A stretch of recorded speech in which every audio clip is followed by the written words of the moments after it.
For the first time since 2006, the Packers are in search of a new head coach. Good evening. I'm Chris Barrier alongside Kelly Price. We've got you covered tonight talking about all the potential candidates to take over for Coach McCarthy. It's a special edition of Sunday Sports Rewind. Like we said, that's Kelly. I'm Chris. Join us while we take a deep dive into all the potential candidates that might serve as the next sideline boss here in Green Bay. Chris and I spoke with various media members around the league to help us learn a bit more about each candidate, and tonight we're going to break them down one by one. All right, well, to the best of our knowledge, there are currently 11 guys up for the job, and of the 11 interviewing, only 4 have never served as a head coach. Almost all of them have been to a Super Bowl in some form, including our first candidate, Josh McDaniels, the Patriots offensive coordinator and a fan favorite for the job here in Green Bay. He comes from the Bill Belichick coaching tree, and he's been a part of 5 Super Bowl championships. Plus, he has extensive work with top-tier quarterbacks alongside a guy named Tom Brady. Ever heard of him? The two had their moments of bickering, but overall they've built a relationship of respect, and that's something you're obviously going to need working alongside Aaron Rodgers. The big red flags for McDaniels, though, he failed as a head coach in Denver, and he backed out of a head coaching job with the Colts after initially saying yes, and after even hiring a staff. According to our friends in New England, McDaniels is the go-to guy to replace Bill Belichick when he retires, but an opportunity in Titletown might be too good to pass up. The thought process was, and the reports suggested that Bill Belichick was going to teach him a lot more this year on how to be a head coach, all the responsibilities. So that's why you just assumed he was going to be the heir, the man in waiting. For McDaniels to leave, it would mean that Bill Belichick is going to stick around for a while. I mean, and if you have an opportunity to be the head coach of Aaron Rodgers, how could you not at least take a look and consider it?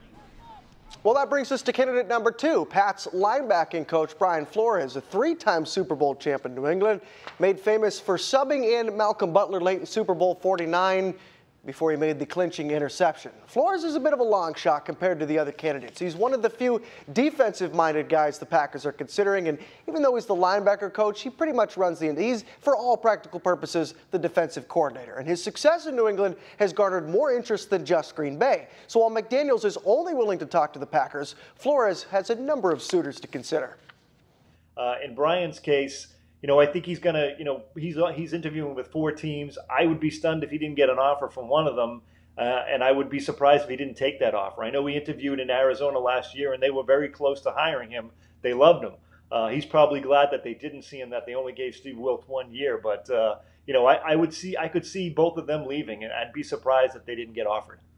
So when you're as good as the New England Patriots, Kelly, multiple teams are obviously going to come knocking at your door. And after what's been cooking in Nolens down in New Orleans, some Saints assistants getting some big calls too. First, let's take a look at offensive coordinator Pete Carmichael. He doesn't call the plays, but he's been an integral part of the offensive machine since arriving with Sean Payton in 2006. Their offenses have never finished worse than number 8, and they finish outside the top 10 in scoring just once in that more than 10-year span. And tempo, timing, and rhythm are points of emphasis for New Orleans offense, which could be a match in Green Bay with Rodgers and company. Carmichael does not have interviews scheduled with any other teams, and he's one of 4 guys the Packers are interviewing who has not been a head coach in the NFL. He is not this loud, boisterous kind of leader of men, if you will. He is kind of looked at as the mad scientist type in the shadows behind Sean Payton and Drew Brees. So I would be interested to see how he commands a locker room, how he commands a team, because while he draws up a lot of plays and he could be largely responsible for the Saints offense, I don't know how he would do as a head coach. I would certainly say with somebody as talented as Aaron Rodgers, if Pete Carmichael gets the job, he is going to implement what he has done here for 13 seasons with Sean Payton and Drew Brees. The second Saints staffer the Packers interviewed is tight ends coach / assistant coach Dan Campbell, who was actually elevated to the interim head coach role when Joe Philbin was relieved of his duties in Miami during the 2015 season. He's also interviewing with the Browns and Cardinals, but never having been an offensive coordinator, what he'd bring to Green Bay as far as a scheme or style is a little bit unknown. I mean, he is a 6'5" guy who is still built like a player and looks like he could get out there on the field. He is loud, he is engaging, he is a commanding presence, but I think hiring coordinators, he's going to let them do their thing, so to say, because I don't think we look at Dan Campbell as kind of this offensive architect or offensive genius the way we look at Sean Payton and even to a lesser extent Pete Carmichael. Also reportedly interviewed in New Orleans on Saturday was former Buccaneers offensive coordinator Todd Monken. He hasn't been an NFL coach, but he was the head coach of Southern Miss from 2013 to 2015, improving from 1-11 in his first season to 9-5 with a bowl berth before returning to the NFL.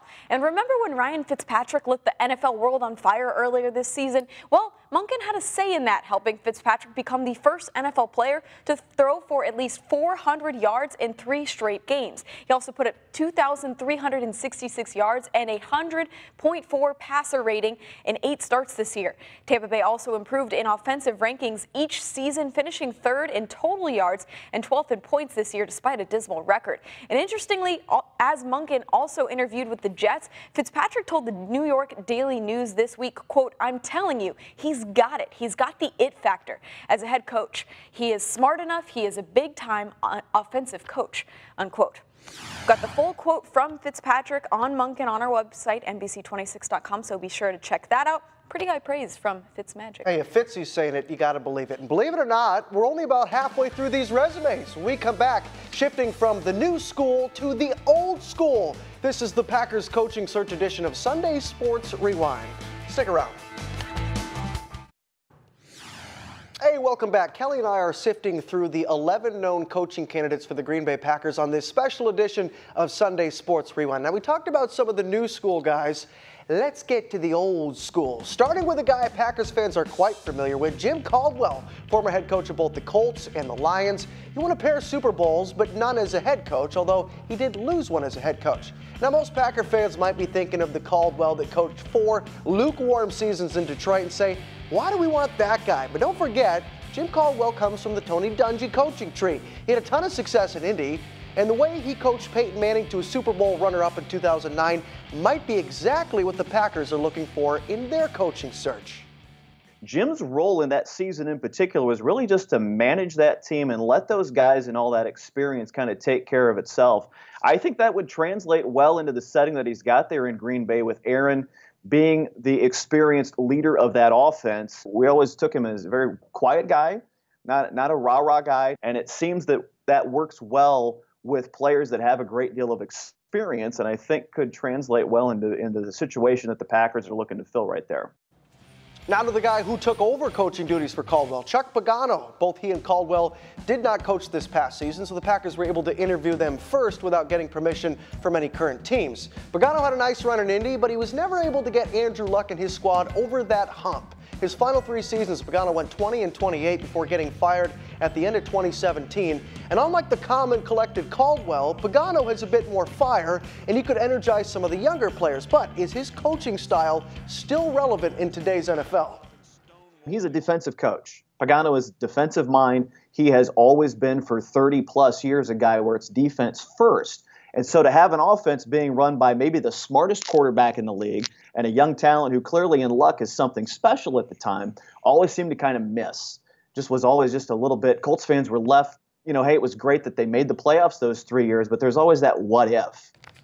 So, Kelly, those are a couple of the old school guys that some might say are past their prime. But our buddy that we just heard from, Brad Brown from Indy, believes that they're both going to coach next season, whether or not it's here or somewhere else.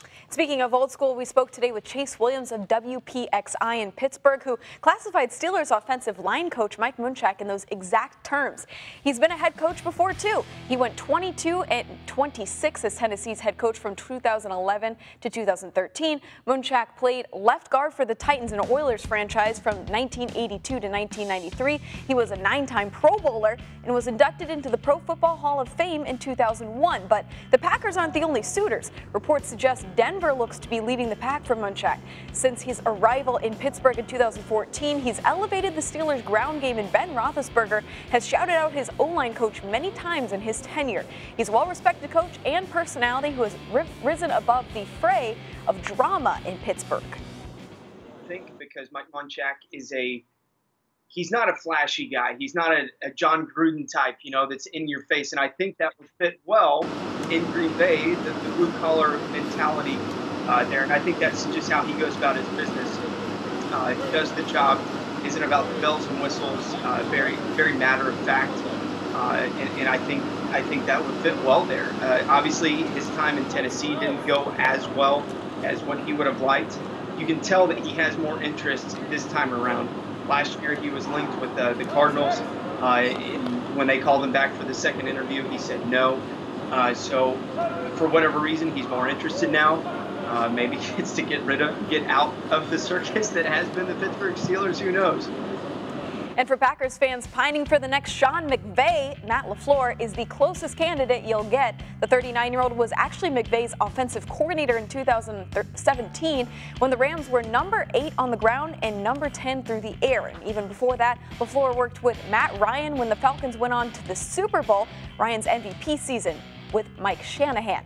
But this year, it's been a mixed bag as LaFleur called plays for the very first time as the Titans offensive coordinator. With injuries to Marcus Mariota and more, the Titans finished 29th in passing and 7th in rushing with Derrick Henry. The Titans just missed the playoffs as the offense seemed to be just hitting its stride. I think he's an innovative offensive mind, and I think the goal would be that he could open things up for Aaron Rodgers and company. That was certainly the goal here when Mike Vrabel and general manager John Robinson brought him in this past year to try to open up the Titans offense for Marcus Mariota. If Green Bay wants Matt LaFleur, that's what you're looking for. You're looking for a guy who's been tutored by some of the best offensive minds in football and coached some of the best quarterbacks in football. You hope he can bring that to the Packers.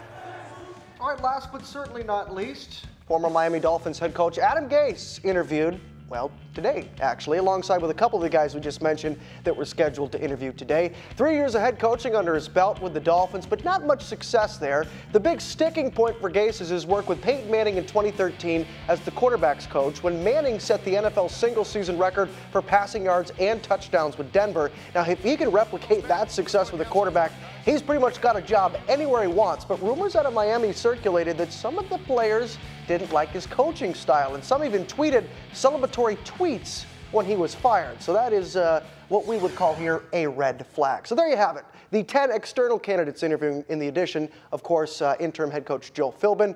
Prediction time, Kelly. Who makes the most sense for you? Who do you see as the next head coach of the Green Bay Packers? This is hard. I don't like predictions. Although he's only been a play caller for 1 year, Matt LaFleur really piques my interest personally. I think he could be a hit hire, kind of like that Sean McVay in LA. But if the Packers can pry him away from Denver, I also see Munchak fitting that kind of old school blue collar vibe that we talked about earlier. I don't think they're going old school. I would say Josh McDaniels, he makes the most sense, but I just don't think he's going to leave New England.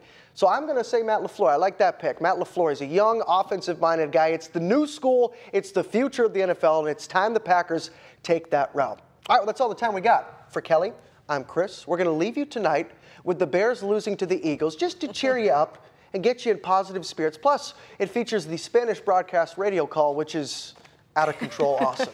Good night, everybody. 43 yardas. El snap. Le mete el pie. Distancia, dirección, le dio el poste. ¡No! ¡Falló! ¡Oh! ¡No, señor! ¡No, señor! ¡No, señor! ¡No, señor! ¡No, señor! ¡No, señor! Los Eagles se van con la victoria.